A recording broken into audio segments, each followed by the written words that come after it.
हाँ देखिएगा, दिख रहा है ना? हाँ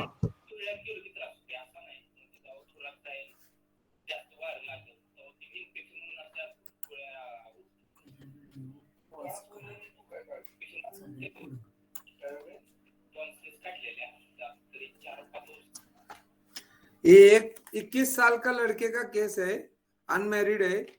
अब वो उसकी मदर और उसके साथ रहे, मदर और वो खुद रह रहा है। वो पढ़ाई कर रहा है और जॉब भी सर्च कर रहा है। उसका 2 महीने पहले फादर का देहांत हो चुका है।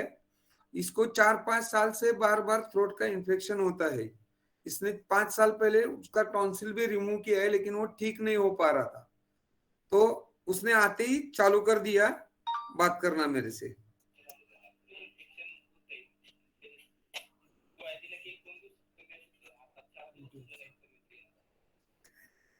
तुम कर रहा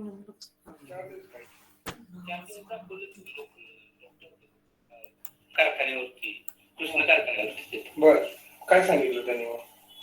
तेच म्हणजे इन्फेक्शन धुळीत जरा जास्त. तो टॉन्सिल निकाले है, लेकिन उसको 4-5 साल से हर ठंडी में उसको थ्रोट का पेन होता है। 4-5 दिन गोली खाता है, ठीक होता है, फिर से चालू होता है, ऐसा उसका कहना है। तो उसने मैंने पूछा उसको कि 4 दिन क्या किया तूने? तो उसने बोला मैं लोकल डॉक्टर को दिखाया हूँ। तो कहा? तो अपने गांव में दिखा के आया हूँ। तो मैंने पूछा क्या बोला उन्होंने? तो वही बोले डॉक्टर की इन्फेक्शन होता है और धूल और धुएं में गया तो होता है। तो उससे हुआ है तो फिर टॉन्सिल क्यों निकाले, ऐसा मैंने पूछा। तो बार बार तकलीफ होती थी, सूजन आती थी, गले में ऐसा फुंसिया भी होती थी। तो उसने सर्जन को दिखाया और टॉन्सिल रिमूव किया था 4-5 साल पहले।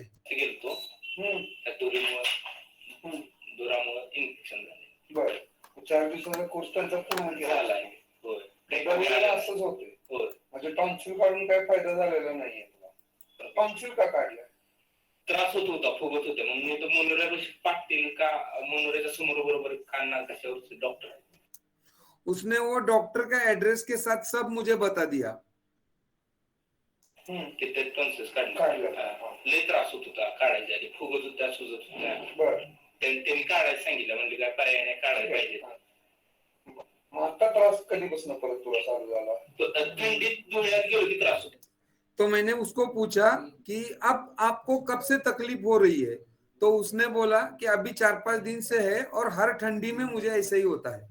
ते असं नाही, म्हणजे जेव्हा थोरात जाईल, जास्त वार लागल तो इन्फेक्शन अशा गोळ्या उठतात.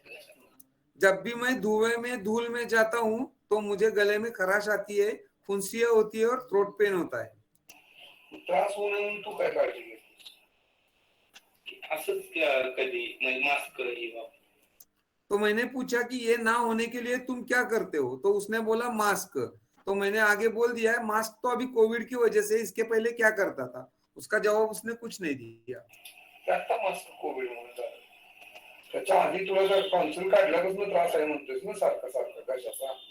सारखं होत नाही, सारखं म्हणजे थंडीच्या दिवसात जास्त. थंडीच्या दिवसात मैंने पूछा उसको कि बार बार होता है तुझे? तो बोला बार बार होता नहीं है, हर ठंडी के सीजन में ही होता है। थंडीच्या दिवसात होता. आता टॉन्सिल काढून किती वर्ष झाली? 4-5 वर्ष झाली. 4-5 वर्ष झाले. मग 4 ते 5 थंडी गेली, आता 5वी थंडी म्हणूया आपण. दरवेळेला थंडी होतच तुला. होय, म्हणजे काय काळजी घेतली, काय झाली? होय, जास्त थंडी लागली तर होतेच. मग बरोबर आहे ना. परवा दिवशी काय झालं, रानामध्ये शेतात गेलतो, मग ते ऊस जायला त्याचा तो धूर असा सगळा वाऱ्यानं ते आला. मग तू 4 दिन पहले वो खेत में गया था, खेत में गया, वहां पे गन्ना वो जलाते हैं ना, उसका धुआं और धूल मिट्टी थी, उसकी वजह से उसका थ्रोट पेन अगेन चालू हो गया। बिना ह्याच गेलतो रानात, ते धुळा जास्त गेल्यामुळे ते आता सध्या त्रास काय होतो? त्याचे इन्फेक्शन झाले, दुखतोय कसा. काय काम करतो? कॉलेजेस शिक्षण. कोणाकोणाला दाखवून घेतलं? दरवेळेला नवीन डॉक्टर असतो? नाही, बेटकर म्हणून नाही, कृष्ण कारखान्यावरती मेन गेट समोर आहे, त्यांना असं इन्फेक्शन त्यांनी गोळ्या दिल्या तर विजय बेटकर. काय सांगितलं? तेच की इन्फेक्शन म्हणले त्यांचा काढाय नको आधी त्यांना नव्हता. वो फिर से जीपी के पास गया तो उसने बोल दिया कि तेरी टॉन्सिल नहीं निकालनी चाहिए थी, इसके लिए तेरे को बार बार हो रहा है. मी इथं कार्ड मध्ये काढलेला शक्यतो म्हणलं त्रास होत होता तसं ते डॉक्टर म्हणले काढाय पाहिजे. तो उसने वो डॉक्टर को भी बोल दिया कि बार बार मुझे तकलीफ होती थी और सर्जन ने बोल दिया कि इसके लिए टॉन्सिल निकालना यही एक इलाज है.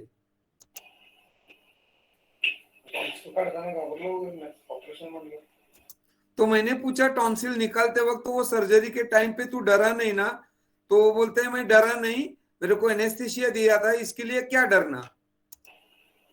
नाही तरी बोली देऊन काढलेल्या. त्याच्या व्यतिरिक्त आणखी काय त्रास होता? आता माझ्याकडे दाखवायचं का? ते म्हणले इथं. तो मैंने पूछा आप मेरे पास क्यों आए हो? गांव के डॉक्टर के पास से तो दवाई हमेशा लेते हो, तो मेरे पास क्यों आए हो? बहिणीला पण काहीतरी झालेलं ना, चेक केलेलं म्हणजे इथं मला आलेले कमी माझं दाखवून बघूया.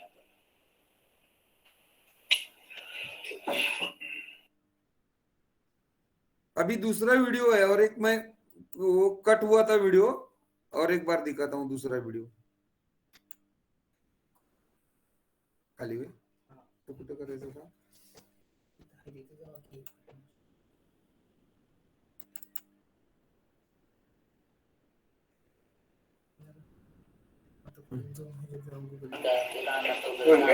कधी वाढली होती?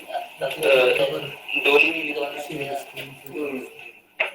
त्याच्या जास्त त्याला ती शेती झाली आधी याच्या आधी कधी केलं नाही. आता एकदम लोड पडला नाही, सकाळी लवकर जायचं राहणार जास्त त्रास पुढे काय करणार आहे?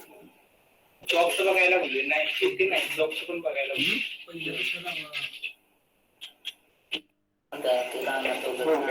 कधी वाढली होती? 2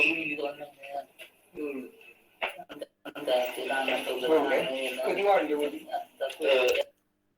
तो बीच में ही गैप आ गया, थोड़ा डिस्टर्ब था, फोन आया था करके मैंने वीडियो रोक दिया था. उसके बाद उसने बोल दिया कि 2 महीने पहले मेरे पिताजी का देहांत हो गया, उसके बाद मेरे ऊपर पूरा जिम्मेदारी आ गई और मैं पढ़ाई भी करता हूँ और खेत में भी जाता हूँ. 2 त्याच्या जास्त त्याला ती शेती झाली आधी याच्या आधी कधी केलं नाही. ये उसका साला है, बोले तो बहन का मिस्टर है. तो वो बोल रहा है कि इसके पहले वो कभी खेत में गया नहीं था. अभी जब से बाप गए हैं, बाप का इंतकाल हो गया, उसके बाद इसको खेत में जाना पड़ रहा है और जिम्मेदारी बढ़ गई है. एकदम लोड पडला नाही, सकाळी लवकर जायचं राहणार जास्त त्रास होणार. पुढे काय करणार आहे? जॉब्स बघायला लागले नाही, शेती. तो मैंने उसको पूछा कि आगे क्या करने वाले हो, तो उसने बोल दिया मैं जॉब सर्च कर रहा हूँ, खेती हमेशा के लिए नहीं करूंगा. जॉब्स पण बघायला लागले.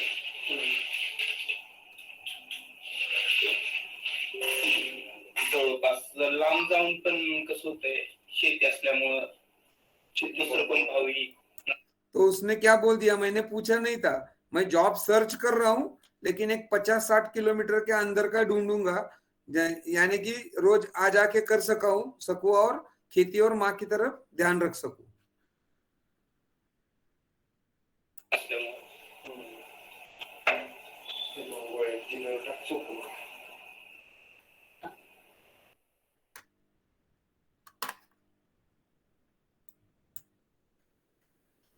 केस समझ में आया भाई?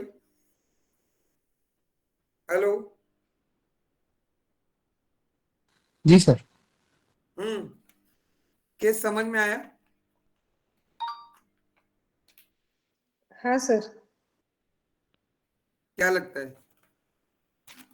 आयुष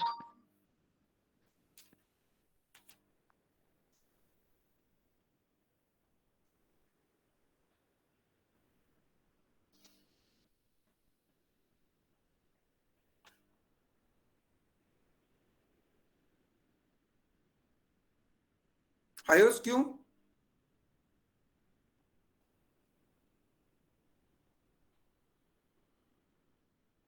हेलो. सर, उसे लगता है ना बोलिए बोलिए सर जी। फिर उसकी आपने उसकी प्रॉब्लम खेत में जब वहां पे धुआं था, तो इसका आ जाएगा सर ये डिलीशन इंजर्ड ऑफ मतलब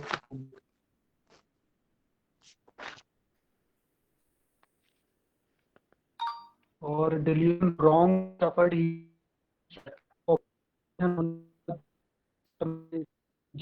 प्रैक्टिशनर की ऑपरेशन करा लिया उससे, अब फिर आपको आपकी आवाज नहीं सही आ रही है सर जी।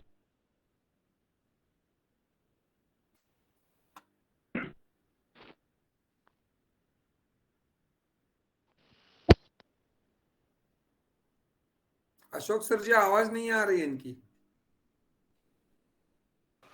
सर कहीं कहीं नेटवर्क की दिक्कत होती है, आप तो एनालिसिस दे दीजिए। एनालिसिस दे दो डायरेक्ट। हाँ हाँ, रात भी है ना, हम्म। लेट नाइट है, अच्छा ठीक है। लोग रजाई में दुबके होंगे, जल्दी सोना होगा। तो ये सिंपल केस है मेरा एकदम। मैंने क्या सोचा, उसने आते ही उसने एंट्री करते ही उसने चालू कर दिया कि मेरे को थ्रोट पेन्स है, ये है वो है, और सब पूरा डिटेल्स बता रहा था।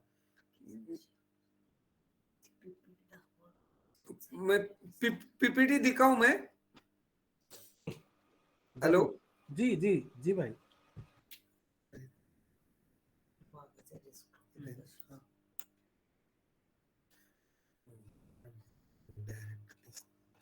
शेयर के ले लेना। सर मैं रुब्रिक्स बोलूं? हाँ बोल दीजिए तब तक। एब्रप्ट है, एक्सट्रोवर्टेड है, डिलीशन इंजुरी बीइंग इंजर्ड है।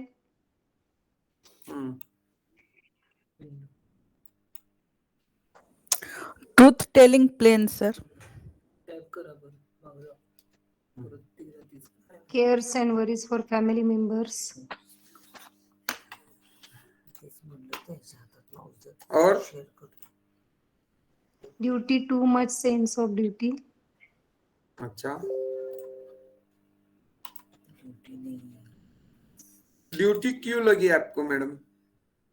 मतलब पिताजी जाने के बाद पढ़ाई के साथ साथ सुबह उठ के खेतों में जाना वगैरह। अच्छा, ड्यूटी कैसे कह सकते हैं उसको?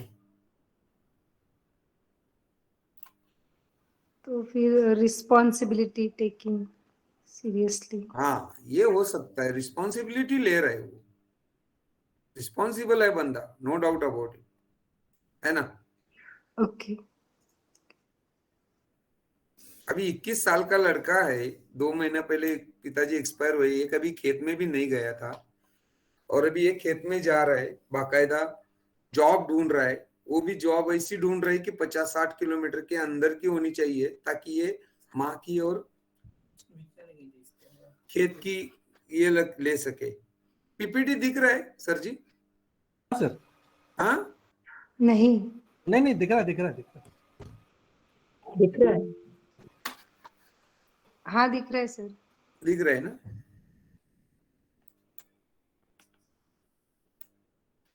एनालिसिस देखिए। अभी मैंने क्या सोचा इसमें, का आईपीआर है, mother and patient, and 1 sister है, वो मैरिड है, फादर एक्सपायर्ड है, boy studying plus searching for job plus working in a farm, means he is responsible, responsibility taking too seriously. After entering in chamber, he immediately started his complaints, and with all details, he was communicative. Whatever he told, his reasons are perfect. Means when I asked why you came to me, he said, you treated my sister and she felt better with your RX. That's why I came to you. It is his objective reasonable. His father expired 2 months back, and he said, I want to do job, and that to be nearby my village. Means he can do up and down to job and can take care of mother as well as his mother. So I took a rubric, cares full of relatives about. So the remedy given is lachesis. 30 के 3 dose दिए थे, उसके बाद कुछ भी नहीं दिया, पूरा ठीक है अभी। बढ़िया सर, बहुत बढ़िया। जी वरती.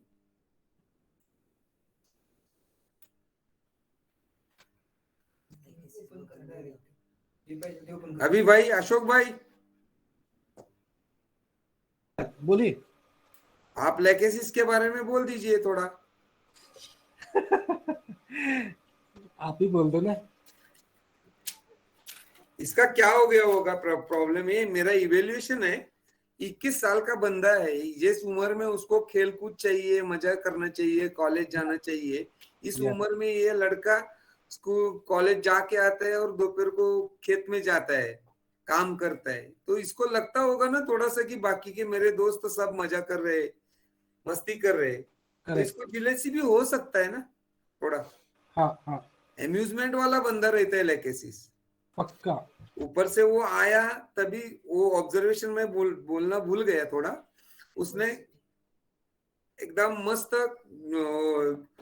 टी शर्ट पहना था, जीन पैंट पहना था, और विराट कोहली जैसा भी वो वीडियो में ब्लर किया है तो दिख नहीं रहा है, पूरा विराट कोहली स्टाइल एकदम उसने दाढ़ी बनाया था, दाढ़ी मूछ एकदम कड़क था वो. तो उसमें कॉकेटिश भी ले सकते हैं रेट्रो में. Correct. प्लस ये प्रिकॉशियस लगा ना, 21 साल का बच्चा है, बाप जाने के बाद वो बहुत जिम्मेदारी से काम कर रहा है, बहुत प्रिकॉशियस है. उसकी उम्र के हिसाब से उसको ज्यादा समझ है ऐसा मुझे लगा था. तो रेट्रो में उसका प्रिकॉसिटी ऑफ चिल्ड्रन भी रूब्रिक आता है. कम्युनिकेटिव तो है ही, रिस्पॉन्सिबल है, careful of other relatives about है.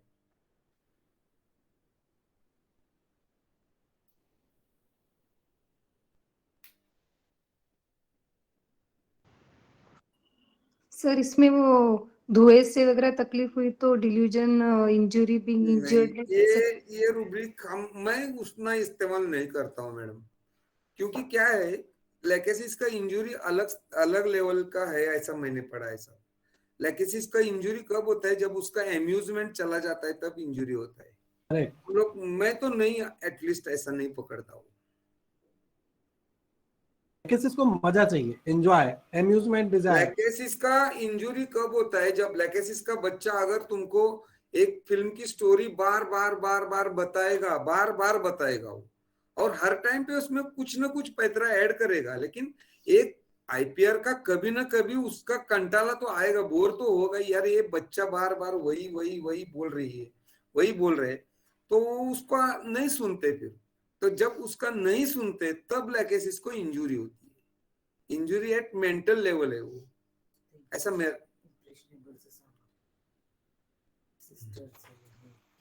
बढ़िया हुआ. और रेट्रो में और एक इम्प्रेशनेबल भी आता है उसमें रूब्रिक, कि उसके बहन को थोड़ा चिकुनगुनिया जैसा हुआ था, आर्थराइटिस जैसा, तो उसको होम्योपैथिक देने के बाद उसके जॉइंट पेन्स रुक गए थे. उस सिस्टर ने भी 2-3 डॉक्टर को दिखाया था, लेकिन उसके जॉइंट पेन्स नहीं रुके, और होम्योपैथी के 3 डोज में उसके जॉइंट पेन्स रुक गए थे. तो उसने तुरंत उसको बोल दिया कि तू होम्योपैथिक लेने के लिए आ जा. तो इमीडिएटली ही कम, दूसरे दिन ही आ गया. तो इम्प्रेशनेबल भी होता है इसमें. बढ़िया. फॉलोअप देखेंगे जरूर जरूर.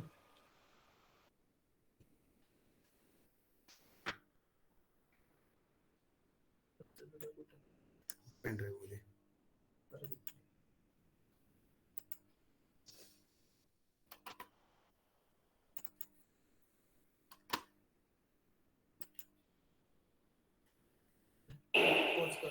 काय म्हटलं?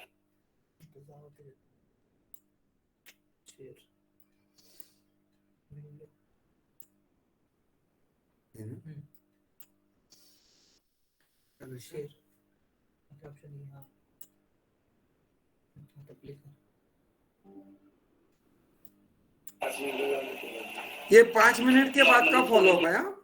5 मिनिट के बाद का. वाटतंय तरी त्रास होतोय अजून सारखे येताना असा. म्हणजे तुझं म्हणणं असं आहे की 5 मिनिटात 100% कमी आलं. नाही तसं नाही, नॉर्मली मी तुला औषध देऊन एक 5 मिनिटं झाली, तू याच्यापूर्वी याच्यासाठी ॲलोपॅथिक औषध घेत होतास, की गोळी खाल्ल्यावर एवढ्या फास्ट ते दुखायचं थोडं तरी कमी येत होतं. मी आता औषध दिलेले, मग तुला काय फरक जाणवला? पण 10-20% सुद्धा घशातून मोकळं नाही झालं. झालं तेवढं झालं. तेवढंच होणार ना. 5-10 मिनिटात किती होणार आहे? हा, सगळं क्या बोल रहा है सर, ये बता दो. पण त्रास थोडा. फार कसं 5-10 मिनट में उसका 10 to 20% कम आया, इतना ही बोला है. मराठी में है, मैं कट करता हूँ. 7 दिन के बाद का फॉलोअप बताता हूँ सर जी. आता परत गेलो पाहिजे ना मग.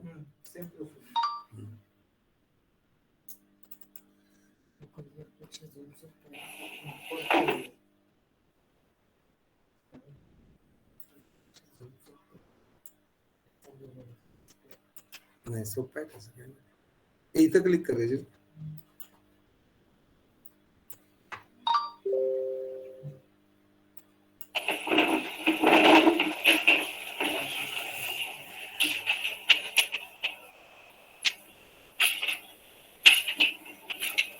काय काय फरक? अरे फार असं म्हणजे कम्प्लीट थांबलेच दुखायचा. काय काय दुखत? उसने बोल दिया कि पूरा रुक गया है मेरा दर्द, कंप्लीट ठीक हुआ सर. कंप्लीट ठोक हुआ है. लेकिन उसको थोड़ा लगता है मेरे को अभी इन्फेक्शन है, वो तो उसका रहेगा. लेकिन अभी वो एटलीस्ट अभी 2 महीना हो गया, उसको बिल्कुल कोई भी तकलीफ नहीं है. जसं वगैरे अजिबात दुखत नाही. दुखत नाही, थोडं इन्फेक्शन थोडं होतं. काय होतं? म्हणजे काय इन्फेक्शन हा शब्द सोडून तुला त्रास काय होते? तू नाही, उसने फिर से बोल दिया मेरे को इन्फेक्शन लगता है. तो मैंने पूछा उसको इन्फेक्शन मतलब क्या, बुखार आती है क्या, दर्द होता है क्या, तो ना बोला. काय दुखत काय नाही. मग इन्फेक्शन कुठनं डोक्यात? इन्फेक्शन तो मैंने बोला दर्द नहीं होता तो इन्फेक्शन कहाँ से तेरे दिमाग में घुसा है. खूप कळ्या दिसतं. इन्फेक्शन म्हणजे तुला ताप आला पाहिजे, सिंपल आहे. तो उसने बोल दिया कि मेरे को गले में थोड़ा फुंसिया लगती है. तो मैंने उसको समझाया कि ये टेस्ट बर्ड्स है टंग पर के, उसका उससे कुछ ताल्लुकात नहीं है.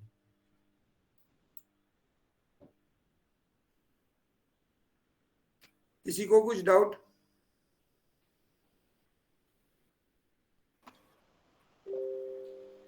कोई क्वेश्चन हेलो? हो तो पूछ लीजिए, दोनों केसों से जुड़े. हाँ दोनों केसों से जुड़े कोई क्वेश्चन है तो पूछ लीजिए, मैं बोला. हाँ.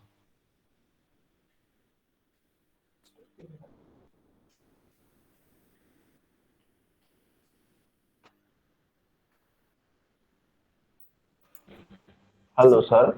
हाँ सर. सर एक केस में आपने बताया कि उसकी सिस्टर को चिकनगुनिया था. हाँ ये मनिक सर का केस है सर. हाँ बराबर, बोलिए बोलिए. हाँ सर. एक पेशेंट को, उसकी सिस्टर को चिकनगुनिया का जॉइंट पेन था, तो उसने बताया, तो दूसरा दिन पेशेंट आ गया तुरंत. तो बराबर. उसको सर सुपरस्टिशियस से और इम्प्रेशनेबल को कैसे मतलब डीडी करेंगे? एक बात समझो, सुपरस्टिशियस का मतलब क्या होता है, उसमें कुछ लॉजिक नहीं होता है, साइंटिफिक रीजन नहीं रहता है सुपरस्टिशियस में, समझे?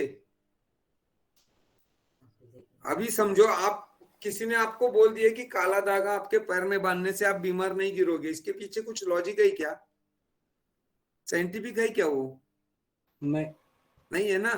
तो इसका नहीं तो है, नहीं. लॉजिक है ना कि सिस्टर को ठीक किया है होम्योपैथिक दवाई से, तो उसी डॉक्टर के पास तुम जाओ, तो इसका इंप्रेशन इसके दिमाग में छप गया ना, ये इंप्रेशन बैठ गया ना उसके दिमाग में.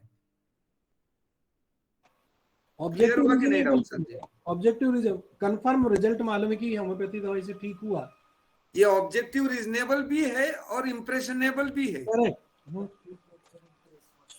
सुपरस्टिशियस में सर सुनी सुनाई बातें हैं, जिनका हाँ, कोई सुनी सुनाई बात है ना, उसको कुछ लॉजिक नहीं रहता है. अपने सामने से रिजल्ट देखा इसलिए भेजा.